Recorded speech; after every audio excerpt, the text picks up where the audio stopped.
Վարչապետ անցած շաբաթ Թուրքիայի խորհրդարանում քննարկումների ժամանակ Թուրքիայի արտգործնախարարը հայտարարել է, ես մեջբերում եմ, որ Զանգեզուրի միջանցքի հարցով Երևանն ու Բաքուն դեռ վերջնական համաձայնություն չեն հասել։ Ես կխնդրեի դուք ասեիք ինչ համաձայնությունների մասին է խոսքը, արդյոք անձնական պայմանների կամ որևէ այլ հարցի մասին է խոսքը, կամ առհասարակ ինչ քննարկումներ կան այդ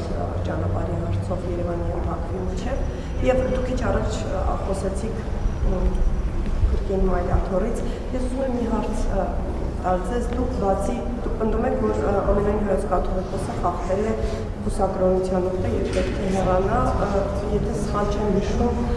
մի պնդում եք բուսակրոնության ուղտը խախտելու հետ կապված, արել եք Աշակ Սրբազանի հետ կապված, որ նա եւս այդ ուղտը խախտել է։ Ուրիշ ինչ տվյալներ ունեք բարձրաստիճան դեպքերականներից, ովքեր են խախտել բուսակրոնության ուղտը, կամ գուցե համոզված եք, որ նույնիսկ բոլորը արդեն պահպաններ են եւ որևէ խնդիր չկա մյուսների հետ կապված։ Եթե ես համոզված լինեի, հայաստանյան Ծառաքելական Սուրբ Եկեղեցու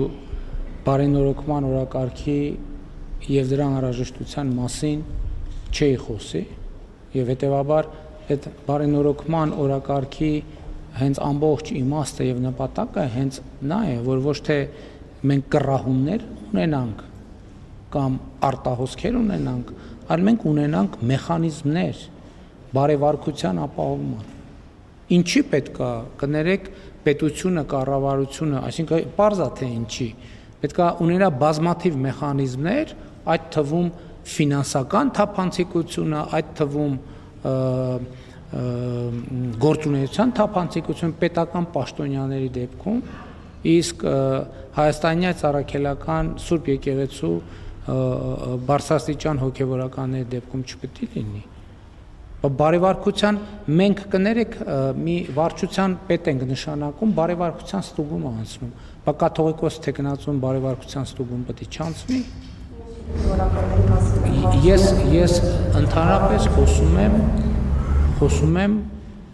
բարեվարկության մասին, ես մի հոգու բարեվարկության մասին չեմ խոսում, ես խոսում եմ բարեվարկության մասին որպես ինստիտուտի, որը այսօր հայաստանյան Ծառաքելական Սուրբ